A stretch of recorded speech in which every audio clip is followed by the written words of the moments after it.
Falcha, welcome back. This is video number 9 of The Dawn of Everything. And we were just talking about the emperor who was the sun god, and the French were so impressed that the Natchez, that he was just like Louis XIV, the sun god. So Frederick the Great in the 1780s, he tried to free the serfs. He had all the power in the world, but the bureaucrats ignored him, and so he had no authority and he couldn't do anything about it. And the Natchez, their court was quite a bit like Versailles. He was a divine king, and he was obeyed if he exacted violence, as a god did, and the people expected that. Then we have a guy called Shilluk of the South Sudan today, who are along the fertile area of the White Nile. Well, it was the South Sudan today, but it wasn't the South Sudan then. And they grew grain and supported a very dense population, and they had a king. And he had the same right to do whatever he wanted as the guy, the sun god of the Natchez. His job, he was responsible for performing rituals to the gods for the well-being of everybody and the fertility of everybody. And the royal wives were the ones who were the administrators. They did everything else, and if they came to a consensus, they could even order the execution of the king. So the royal treasury that they had was pretty much plunder. That's how they got it. And when any king tried to impose an administration on the population, the wives would get together and oust him and execute him and start all over. So he had a little bit of absolute power, but it did him absolutely no good. That little joke I just did. Is that better than any kind of overarching power? I don't know. His power was all in his ability to communicate with the gods, but he had no real power to force anybody to do anything. So then we talk about ancient Egypt, and their kings were buried with a lot of servants, and other people in their retinue were killed for his burial. And this is actually a common practice globally. To the first couple of generations of any new empire or kingdom, the king is buried and people are killed to be buried with him. That's very common.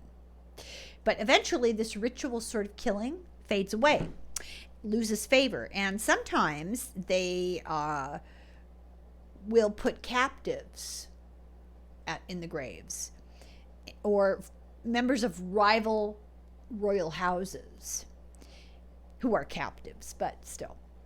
In Egypt, the earliest cases of people killed and buried with the pharaoh were actually from inside the royal circle. And we don't really understand what the motives were, what the official motives were about that. But we do know that unrelated people were considered royal relatives if they got buried with the pharaoh. So their status improved dramatically after death. And this was a ritual that they did. It was designed to produce kinship after death. It was called patrimonial system. Looking back to the 5th millennium BC, you see pastoral groups in the Nile Valley. They grew a little bit of cereal. They were heavily into body ornamentation, but they did not have burial monuments. They had mummies. The mummies were the actual monuments, and they were heavily decorated and heavily supplied with grave goods. We find small kingdoms scattered for the period of time between 3500 BC, before the first dynasty of Egypt. There were small kingdoms, all over the Nile Valley. And these were petty monarchs. They didn't have extensive territory, but they had a certain amount of sovereignty, a certain amount of their own power. And around 3500 BC, you begin to see, this is so interesting, you begin to see all of these kings being buried with leavened bread and beer. And for whatever reason, it was maybe because it was something hard to make and new, it was buried with the rich, buried with nobles, offered to the gods, and it became in such a huge demand, and there was such an increase need for it, and for land to grow the grain for it, and to raise the oxen to be able to make the yeast bread and the beer, that over time it contributed to the growth of agriculture. So agriculture sprang up not because they discovered it, they grew things, and then they built a city. It sprang up because they had this full-fledged kingdom, and they suddenly got into a fad of burying everybody with beer and yeast bread, and they needed to support the grave goods, and that created the explosion of agriculture, opposite of what we've been taught. So the ceremonial became agricultural. They were unable to grow enough of it, and they created a network of obligation and debt. People who didn't have land or no access, people started borrowing money and owing things to their neighbors. Class distinctions became acute as the Egyptians felt the pressure to care for their ancestors. Only the wealthy were able to do it right. And the same situation exactly happened in Peru with maize and beer, food for the gods, royal mummies. And if you were too poor to grow it, you ended up in debt, mostly to the royals, to the aristocratic families, and it became an indentured sort of slave servitude to debt. The first places to bake bread and brew beer in Egypt were found next to cemeteries. And then eventually attached to palaces and temples. So very close ties to the ceremonial. Also, there was think about it a minute. What did they do for communion? Bread and wine. So there's an association there from ancient times. I just thought of that all by myself. Also, there's a huge industry as thousands of workers built monuments and pyramids, and they were rewarded for their work with bread and beer. So it really got out of hand. Workers formed teams like boat crews, and in fact, they believed that the skills for moving these big monumental blocks actually were related to the same kind of skills that sailors used in maritime engineering. And they often left inscriptions on the stones of the pyramids, and there was one that was found that said drunkards of Menkaure. Menkaure was the pharaoh, and the guys that were moving the stone wrote drunkards of Menkaure. So did they also create the world's first production line? So all around the globe, we've got this similar thing going on. The Egyptians and the Incas took similar route. They went from sovereignty and bureaucracy and spread uniformly across a territory. But early Mesopotamia, there were dozens of little city-states with warriors that seized the government with the charisma, I'm the hero. You think of football hero type guys. These cities were very old. They were commercial hubs with strong traditions of self-governance, and their kings might claim to represent the gods, be emissaries for the gods, but they were never treated as gods themselves. And, all of these things are happening at the same time, and conventional history tends to ignore that, which is remarkable. In the Mayan lowlands, the hunter warrior god impersonators had all these religious laws, but they had no government bureaucracy. And so what did all these things have in common? And they all used violence at the pinnacle of their system to establish their authority.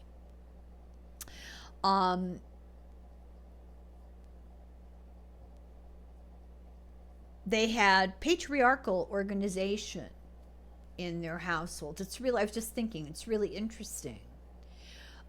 patriarchy and violence and domination tend to go hand in hand, whereas matriarchy and collective cooperation and a more egalitarian system tend to go hand in hand, irrespective of size,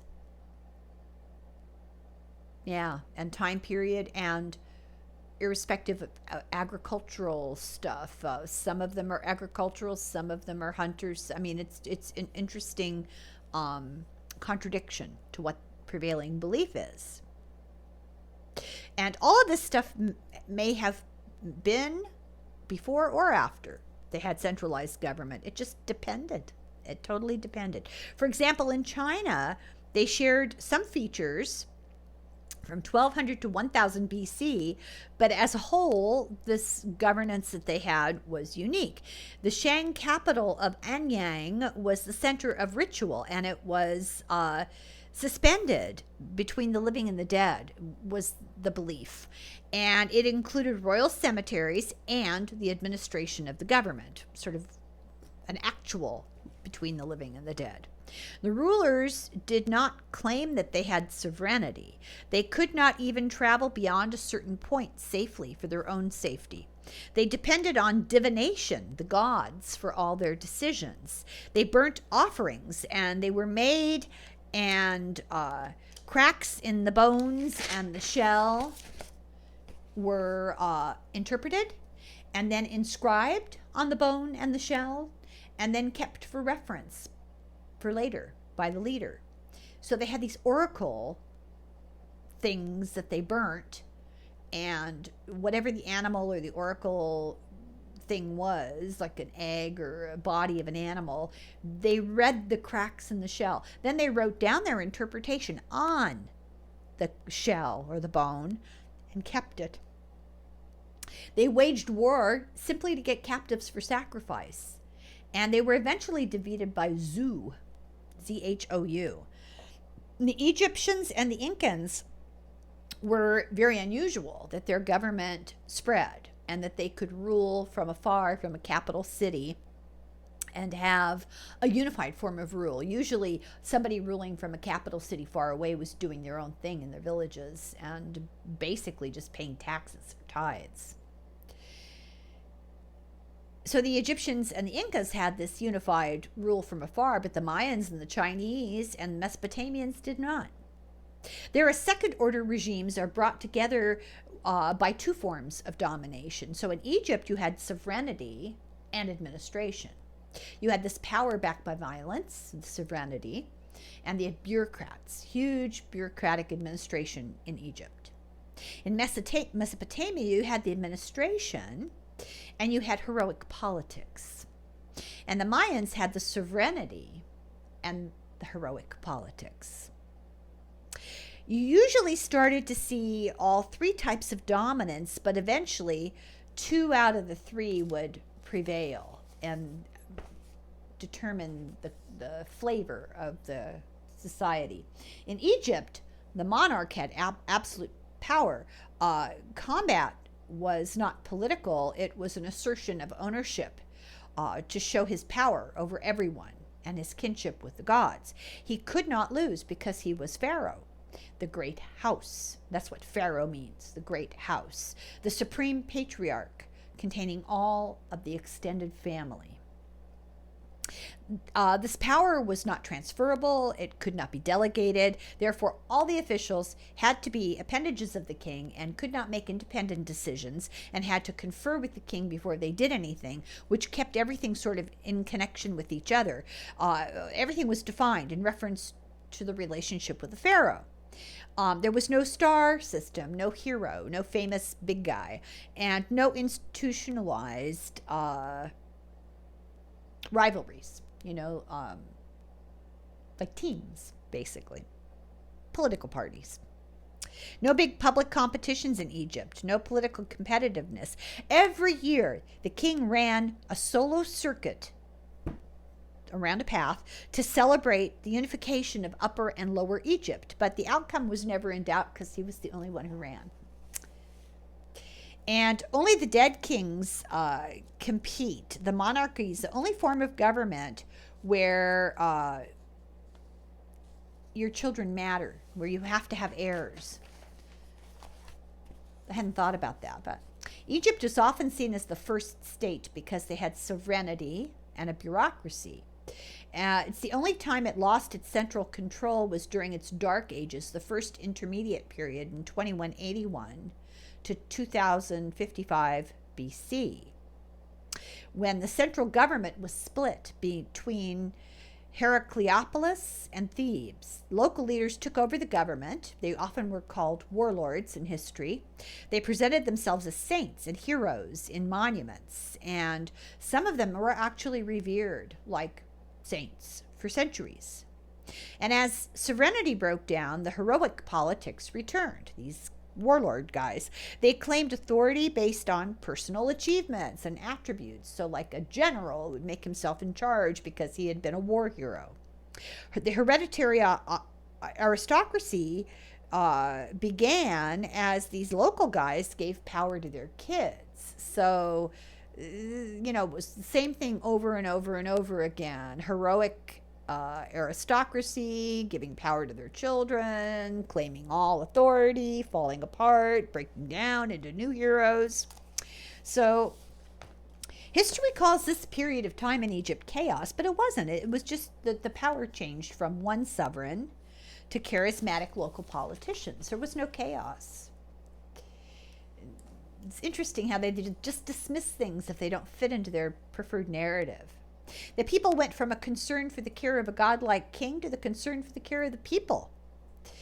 This period is called the Dark Ages, mostly because there's no grandiose monument to any one person. It doesn't really make it dark.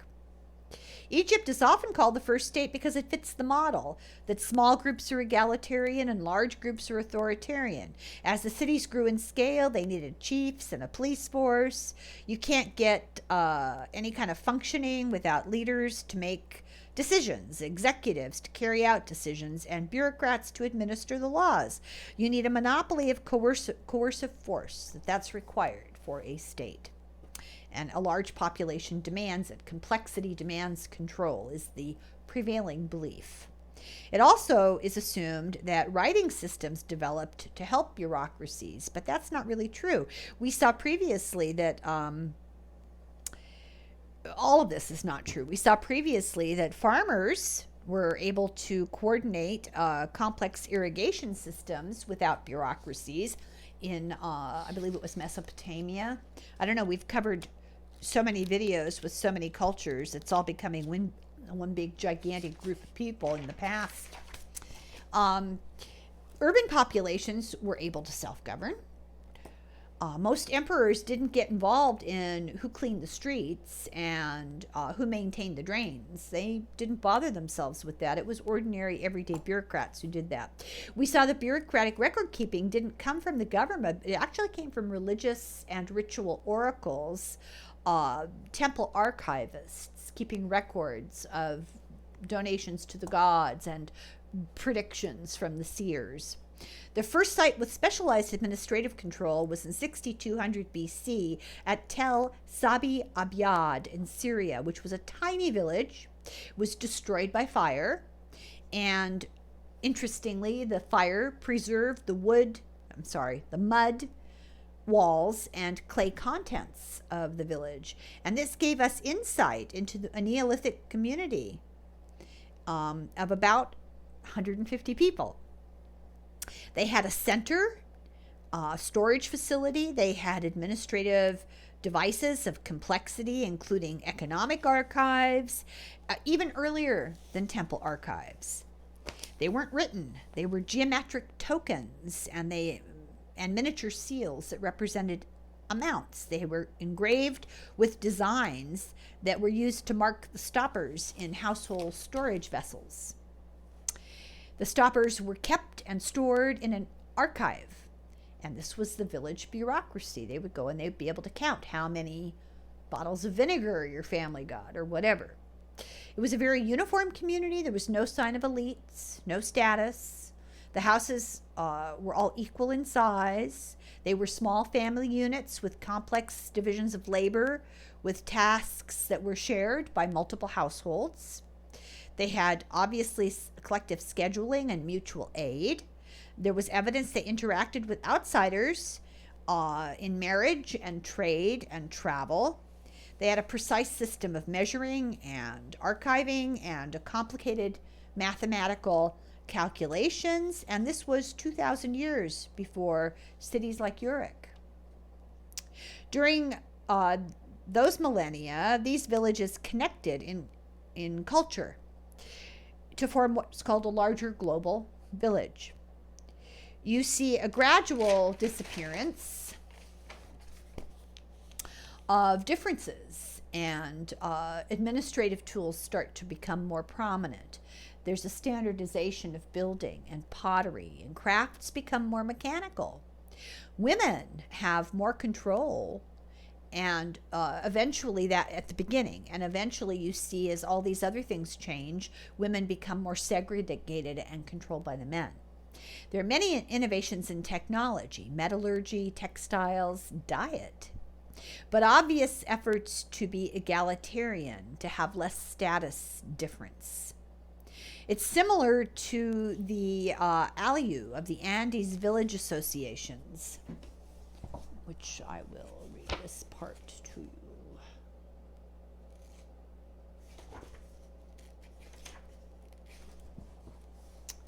ALU, too, were based on a strong principle of equality. Their members literally wore uniforms, with each valley having its own traditional design of cloth.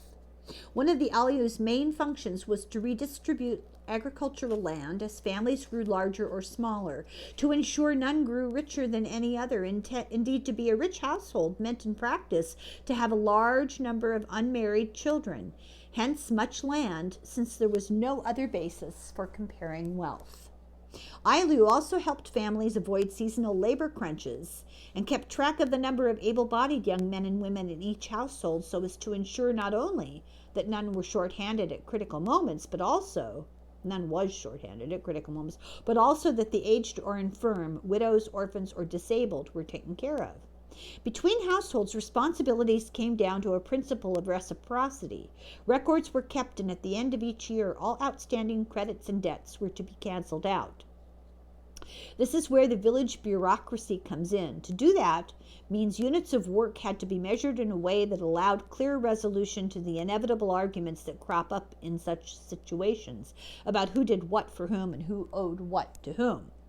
Each ALU appears to have had its own kifu strings, which were constantly knotted and reknotted to keep track as debts were registered or canceled out.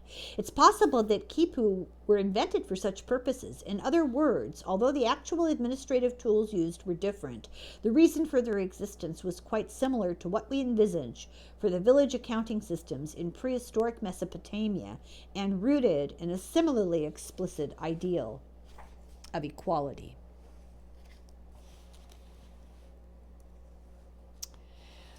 These administrative tools can take equalizing effects and turn them into tyranny. And this happened in this way. Under the Inca, all ALUs were reduced to the status of conquered women, and quipu strings were employed to keep track of labor debts owed to the central Incan administration. And the results of this were predictable. And we can see them clearly reflected in the first-hand accounts supplied by Spanish chroniclers of the time, who took an obvious interest in Inca strategies of conquest and domination and their local workings. Community leaders became de facto state agents and either took advantage of legalisms to get rich or tried to shield their wards and themselves if they got into trouble. Those who were unable to meet labor debts or who tried unsuccessfully to flee or rebel were reduced to the status of servants, retainers, and concubines for Inca courts and officials. This new class of hereditary peons was growing rapidly at the time of the Spanish conquest. Incan Empire imposed heavy-handed rules and heavy-handed rule following, and they could always ensure that those who owed paid or therefore became slaves. There was no getting out of it. Impersonal bureaucracies who say that the rules are the rules and ignore the individual can be turned into slavery just the way the Incas did.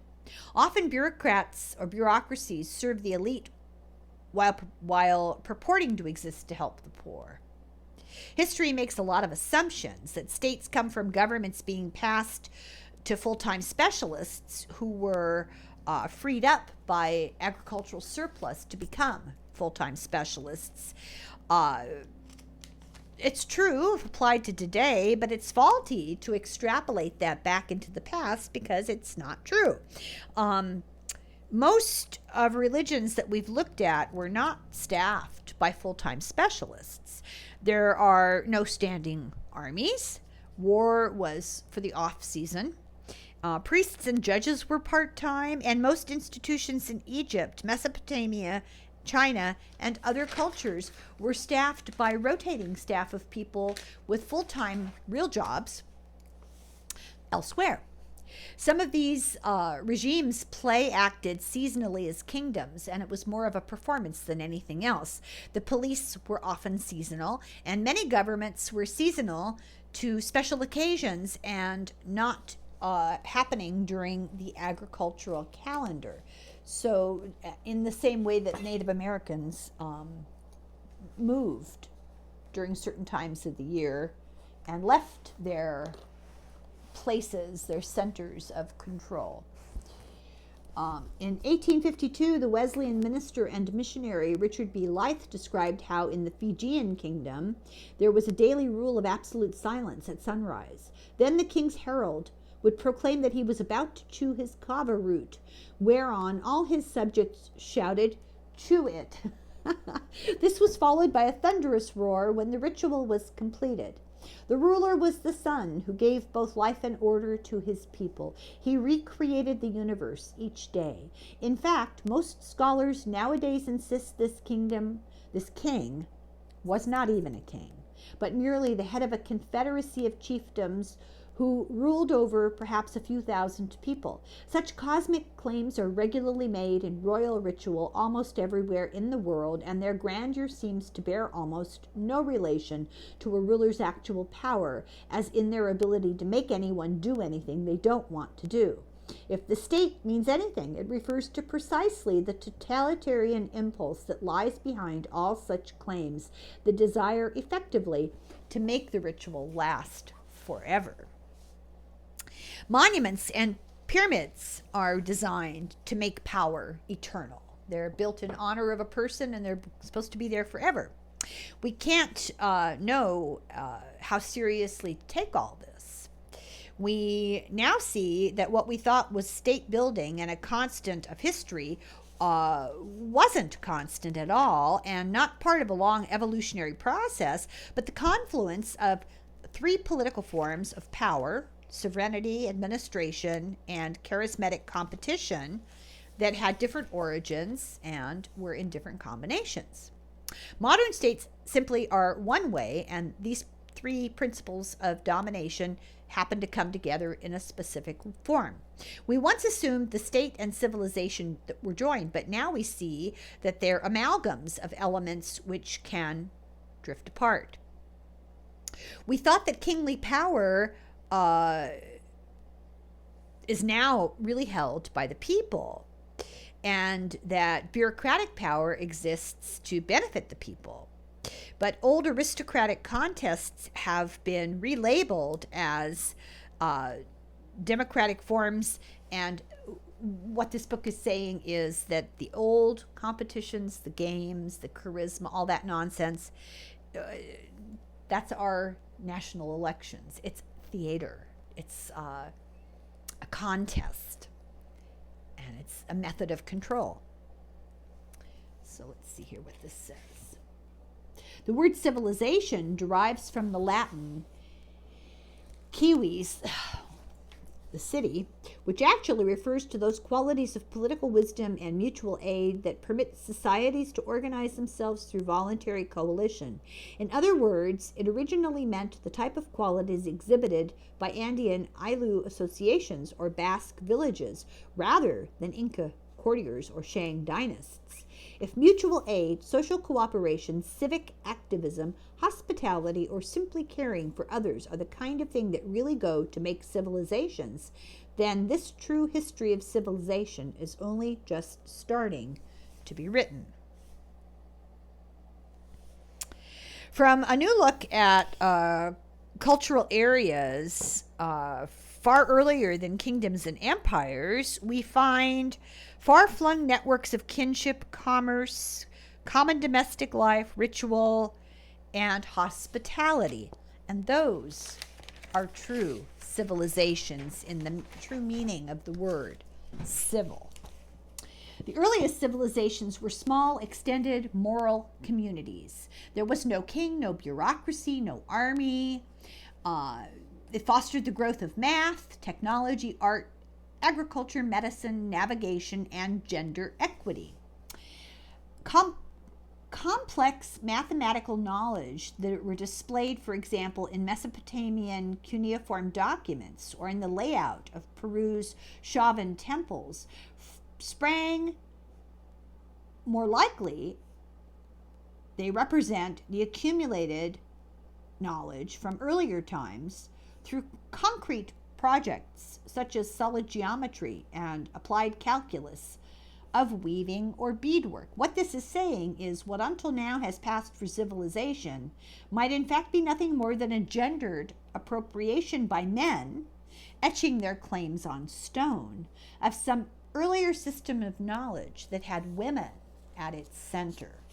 So that sounded a bit choppy because I was trying to leave out a lot of extraneous flowery description. What they were trying to say was that men have claimed this, they've appropriated the claim to developing mathematics, developing geometry, developing calculus, and actually those skills were needed by women for the kind of complex textile manufacturing that they did, weaving, pottery, and that sort of thing, and that women invented it. I'll take that. Let's see here. Where am I? We see that the concentration of power always leads to the marginalization of women and violent subordination. But now we come to one of my favorite cultures to talk about, and there's so little known about them, which makes them even more fascinating, the Minoan Cretes. They defy the prevailing archaeological thought on civilization. In 1700 to 1450 BC, they had their Neo-Palatial period at Knossos, I hope that's how it's pronounced, with a population of about 25,000 people. It was centered on a large palace complex with industrial quarters, storage, clay tablets with writing called Linear A, which we still can't read. It's never been deciphered. And no evidence of a monarchy. And we know all of this because it was all preserved in volcanic ash from Santorini. And tons of art has been preserved. And of those tons of art, a lot was being able to be extrapolated. Their major authority figures were women, and on a very large scale, they had political superiority. They carried symbols of command. In the artwork, the women themselves were literally larger, which means they were more important. They performed rituals before the altars. They sat on thrones. They met in assemblies without men. There were no references to war, none at all. No references to fortifications. Any men depicted, I love this, this is hilarious. Any men depicted were scantily clad athletes, or bringing women tributes, or in subservient poses. The scholars were said to be goddesses with no earthly power. That's what the scholars say, that these women were goddesses with no earthly power, that it wasn't depicting real women who had power. They could never admit that. And academics say, well, we have no information about their politics. We can't make assumptions from their art. They were traders, and the men in the communities did the trading. And the goods that they bought were mostly female stuff, or in honor of female religious cults. And they do a lot of comparison to the Greeks at the same time. And art from Crete was all about play and leisure and creative pastimes and creature comforts. The Greeks, all their art was warrior-like, and they launched a takeover of Crete, and they occupied Knossos. The Greek residences were hill forts, and the biggest was Mycenae, with only 6,000 population. They were a warrior aristocracy. They borrowed all the finery that they could from Crete, and they developed their own writing called Linear B. They were the overlords. They collected taxes. They lived in Megaron, the Great Hall. We had a huge hearth that was open to the sky with frescoes of bull slaughters, and they had a throne at the end. And the Knossos Palace had a throne room where the throne faced an open space that had symmetrical rows of stone benches surrounding the throne, and nearby stepped bathing chamber. And there were many such basins around the whole area. They believed they were for female initiation rites. And the throne room was obviously suited for a female council. It appears that Crete had a female theocratic rule of a college of priestesses. All the art seems female-centered. No war art, no warfare. Celebration of women, nature, the erotic, and the spiritual. No heroes, just a few half-naked male athletes to keep things interesting. They had no evidence of domination. Our evidence for state formation is uneven, but a lot of it is ignored by modern history. And places like Crete, they want to deny the whole thing. Chapter 11, Full Circle. The book began with the Wendat critique of European society and its influence on the Enlightenment, and the resulting European backlash. It reproduced an evolutionary framework for human history that's still in use today. Indigenous people were innocent children of nature, that their views on freedom were the side effect of their uncultivated way of life and not a serious challenge to contemporary Europeans' social thought. That anything that they came up with that sounded halfway intellectual was actually because of the influence of the Europeans. European writers claimed that society evolved over time, and they classified societies by means of their subsistence, their agriculture, or their hunting, or whatever. Agriculture was a break with the past and a game changer, and as societies grew, they became more complex, and they grew because of agriculture, where they had a surplus and a population could grow and have enough to eat, and as more people showed up, it got more complicated and hierarchical from the top down, with governments to enforce rules. And this idea took root and informed all thinking. Even today, it's where we always start with. Every theory starts with that assumption.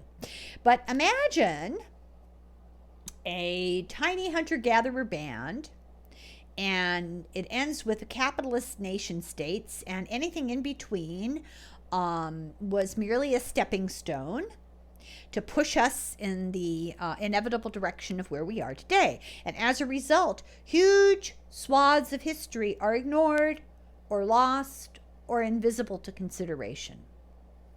We can't seem to break from the Garden of Eden and the fall and eventual domination as we try to make reparation for our sins. And as a result, so-called defenders of freedom and democracy and women's rights treat historical periods of freedom and democracy and women's rights as dark ages.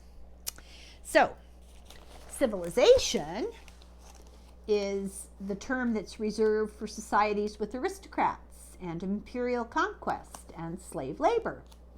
And given evidence of large societies with no such structure, experts throw up their hands in confusion and say, what was going on? We haven't found the proof of what was really happening, or this is dynasty building, or whatever. The argument for this, for at least 2,000 of most of the globe's years, were kings and emperors or such, even if there was no monarchy, like in Africa or Oceania. The argument is, well, patriarchy and violent domination were the substitute. And they're very difficult to get rid of once they're established.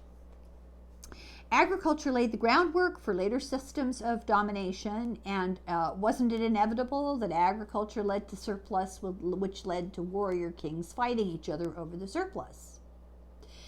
A political scientist named James Scott said that this is called the agriculture trap, and this is how it works. Neolithic eras began with flood retreat agriculture, and populations grew, and they learned how to manipulate grain crops, and agriculture lent itself to taxing people and controlling people. And once grain predominated in an area, a kingdom would emerge, and it trapped these cultures in areas where the grain grew, and they were prone to collapse under overpopulation or ecological devastation or endemic diseases from crowding.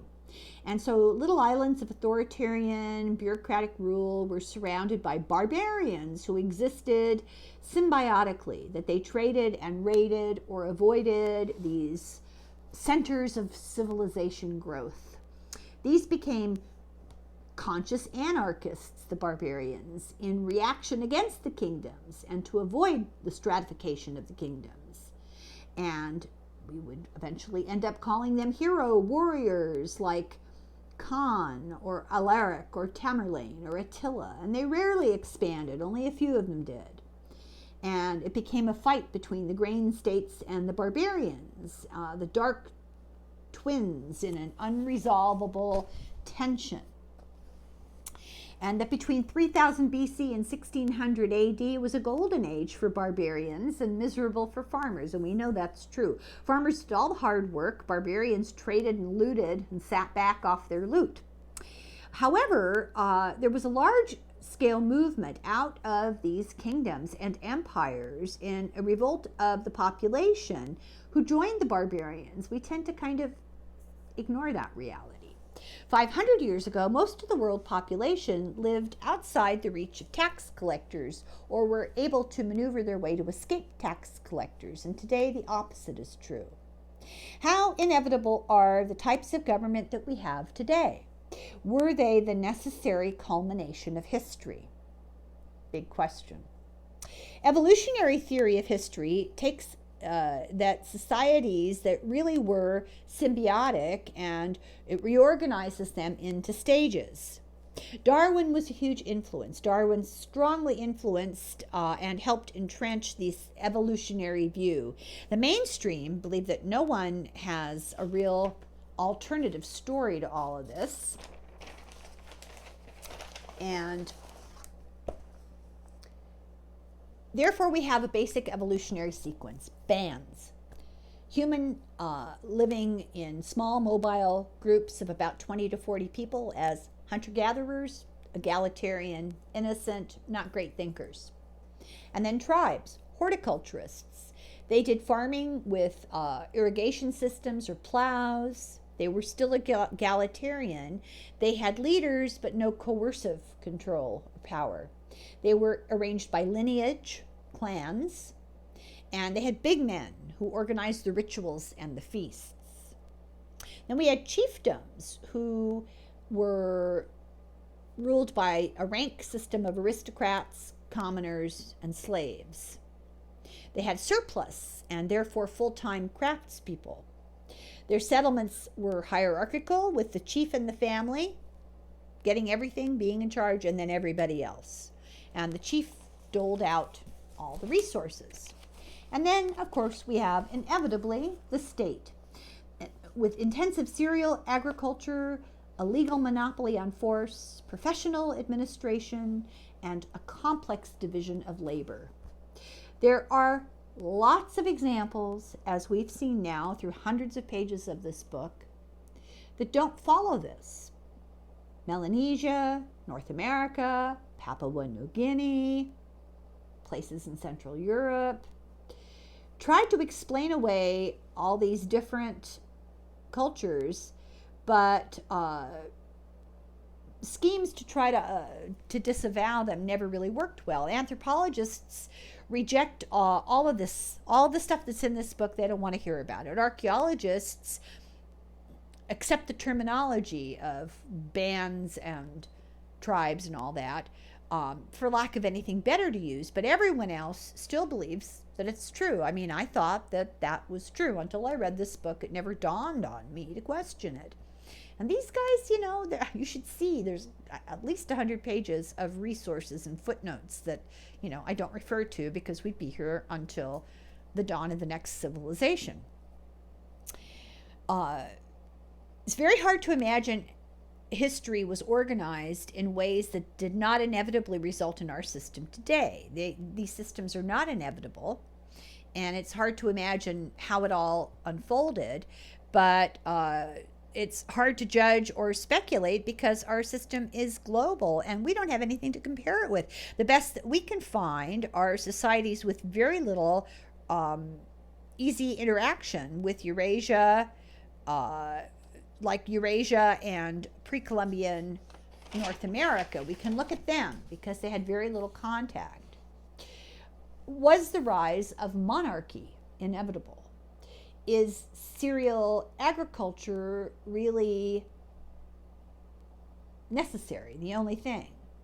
And the road to overlords establishing a bureaucratic violence. So looking at pre-Columbian North America, the answer is a resounding no. These are not inevitable progressions. In the centuries before the European invasion moved into Western North America, they had moved away from agriculture. The Plains societies moved back and forth between agriculture and a nomadic life over the year. And in that process, they moved between band organizations and a central state. These are supposed to be the opposite ends of a social evolution, not things that coexist. Even older and odder in the East, between 1050 and 1350 AD, we have the Cahokia in East St. Louis, the capital of a rising grain state. Now this is East St. Louis, modern East St. Louis in Louisiana area. No, not Louisiana, what am I saying? Missouri, sorry. I'm thinking of the Natchez. There was a capital of a rising grain state. There was a huge civilization, cultural hub there before 1350 AD. And they had a population of about 15,000, and it abruptly dissolved, just disappeared. And it became what was called a vacant quarter, a place of ruin and bitter memories. It became known as the Mississippian Civilization. That's how we refer to it today.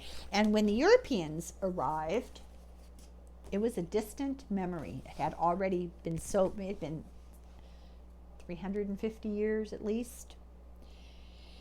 The descendants in the area lived in city-sized tribal republics in careful ecological balance with their environment.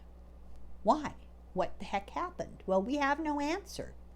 We only know that these societies were capable of self-conscious political debate, and they considered that the highest value in their culture. They weren't innocent children of nature. They were heirs to intellectual and a political history that created societies very different from Eurasia, and they ended up profoundly influencing the ideas of freedom and equality globally. This is not embraced by mainstream academics. It's agreed only that a culture with a written tradition can be intellectual. But listen to this. I thought this was so interesting.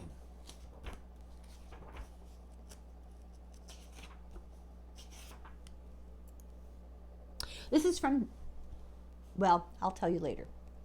The most straightforward way to counteract this sort of argument is by citing a text, the argument that all this intellectualizing came from Europe.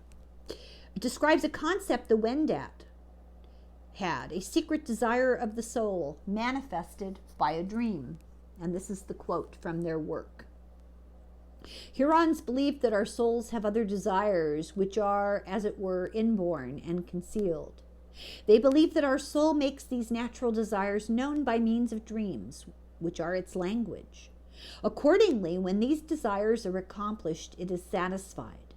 But on the contrary, if it be not granted when it desires, it becomes angry, and not only does not give its body the good and the happiness that it wished to procure for it, but often it also revolts against the body, causing various diseases and even death. The author goes on to explain that in dreams, such secret desires are communicated in a kind of indirect symbolic language difficult to understand, and that the Wendat therefore spent a great deal of time trying to decipher the meaning of one another's dreams or consulting specialists. Now, here's the interesting thing about that. This was written in 1649, 250 years before Freud did any of his work on dream interpretation. I love that.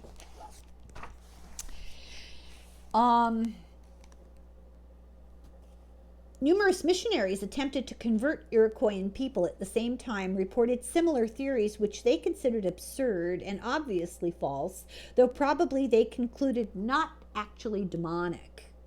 And they attempted to refute in order to bring their interlocutors around, instead, to the truth of the Holy Scripture.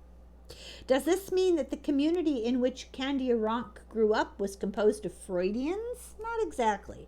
There were significant differences between Freudian psychoanalysis and Iroquoian practice, most dramatically in the collective nature of the therapy. Dream guessing was often carried out by groups, and realizing the desires of the dreamer, either literally or symbolically, could involve mobilizing an entire community. They reported that the winter months in a Wendat town were largely devoted to organizing collective feasts and dramas, literally in order to make some important man or woman's dream come true. The point here is that it would be very unwise to dismiss such intellectual traditions as inferior, or for that matter, entirely alien to our own. It's rare to have documentation of North American thought processes because they were intentionally destroyed if they were written down, which they often weren't. The roots of indigenous critique of European civilization comes from these people who had intellectual debate. In North America, which they call Turtle Island, all over there were dispersed groups of clans that had the same names. For example, if you were a bear clan could be found 200 miles away that had to take you in. So if you got sick of where you were living, you could travel and show up at another town, another clan encampment called Bear, and they would embrace you as kin. But it wasn't a kinship, like a biological kinship. It was more like ritual societies dedicated to totem animals and a spiritual relationship. You could not marry within your clan. They had a fixed stock of clan names for children. A community was usually many clans divided in half as rivals and complements for sports and in order to bury each other's dead. The chief names were not directly inherited. They were given to the most likely person considered. When the title holder died, they would decide who should be next and give them the name of the dead guy. Therefore, the head of half of the community always had the same name, and the head of the other half of the community always had the same name. So it was a little bit like a community where JFK always ruled one half and Nixon was the chief of the other half. Clans played key roles in diplomacy. Prisoners of war were given names of the war dead and were absorbed into the clan. They maximized social movement without hierarchy. You could reshuffle your social arrangements. If you weren't happy where you were, you could go to another clan with your name. The question is, did this originate from the Hopewell interaction sphere? Now, what was that? This was a network centered on the river valleys of Ohio between 100 BC and 500 AD. They deposited treasures under mounds in complex mathematically aligned geometrical shapes, and they were made of mud. And one was used as a lunar observatory, and it extends over 2 square miles and has embankments 16 feet tall.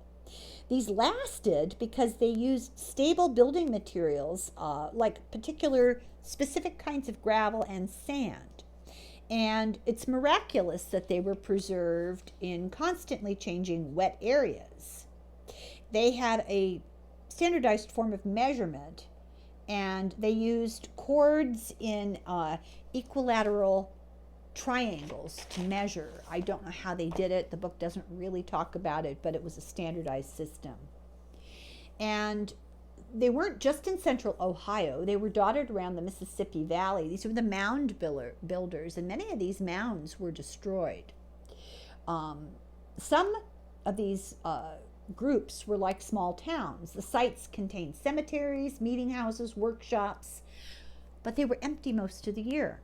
They were used for special ritual occasions that lasted about 2 weeks long, and then everybody moved back to wherever they were going until it was time for the next ceremony. People lived in higher areas in isolated family houses. They pursued a combination of hunting, fishing, foraging, cultivating gardens, and interacting with their neighbors. There was no warfare, but there was also no central village life. They met periodically, seasonally, for these festivals. They had no huge agricultural surplus, despite the fact that they did do this monument building of these mounds. They produced incredibly rich and beautiful artifacts. Their imagery was shamanic. They depicted vision quests and a lot of geometry. Social influence was gained. Sorry, I can't read this. From having esoteric knowledge. So there were no elites and no priests, but the more spiritually informed you were, the more social influence you had. The rituals were their heroic feasts and contests, and they ended by burying treasures in mounds to avoid giving wealth to any one person. In the North, they wore official badges of office, and they know this from burials, and these rotated between the men. In the South, they wore official badges of office, and these rotated between the women. And in the central area, men and women, it was mixed. Celebrations were different. Later, let me rephrase that. The celebrations were held to celebrate different people. So if there was something different about you, if you were a dwarf, if you were a giant, if you were, and I'm using the terms, the archaeological terms, anybody who was physically different was celebrated. And later, each North American society had distinctive hairstyles, mohawk, But here in this Hopewell community, the individuals, there were no two alike, no two hairstyles alike. They valued greatly individual expression. The mounds of Hopewell were scattered, and people moved from one to another with the calendar year in a ceremonial cycle. So they had scattered mounds with ceremonial centers, and they would be empty as people moved around, and then you'd move in a calendar way. So everybody would be traveling to the next one, and to the next one, and to the next one. And between the clans were divided up into the white and the red. The white were the summer clans, and they had circular houses, and they were into peacemaking. And the red were the winter clans, and they had square houses, and they were into warfare. Later, indigenous societies had peace chiefs and war chiefs, with a different administration during wartime that was disbanded during peacetime. But there's a lack of evidence of warfare, so it was a contingency plan. Or they worked all their angst out in games, ritual games. From 8400 to 800, Hopewell declined. Maize was adopted as a staple and grown in large plots, and they developed armed conflict. The population remained near the earthworks, possibly for protection, instead of wandering. And the small towns grew up centered on these earthen pyramids and plazas, and then they eventually became fortified. They were like tiny kingdoms. There was an urban explosion with the epicenter at Cahokia, the greatest city in Americas north of Mexico. This lies on the Mississippi floodplain, the American bottom. It's a fertile area ideal for maize. It's swampland and very foggy. And Dickens had something to say about it. Dickens visited the area, and his comment was, oh, did I not underline it? No, I can't find it. Oh, I'm so bummed. Oh, here I am tempting you with a quote from Dickens and then not delivering. That's terrible. Let's see if I can quickly find it here.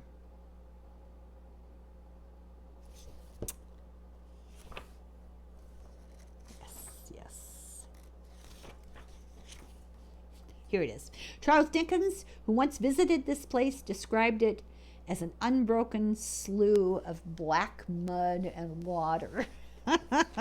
You can always expect him to have the most uplifting descriptions. I love Charles Dickens. So these areas were considered the underworld and the chaotic versus the celestial order of the skies. And they had an area called the Rattlesnake Causeway, which was a path from the water, the mucky, dirty water, to the ridge tops where they had tombs. And this may have been a pilgrimage site. We just don't know.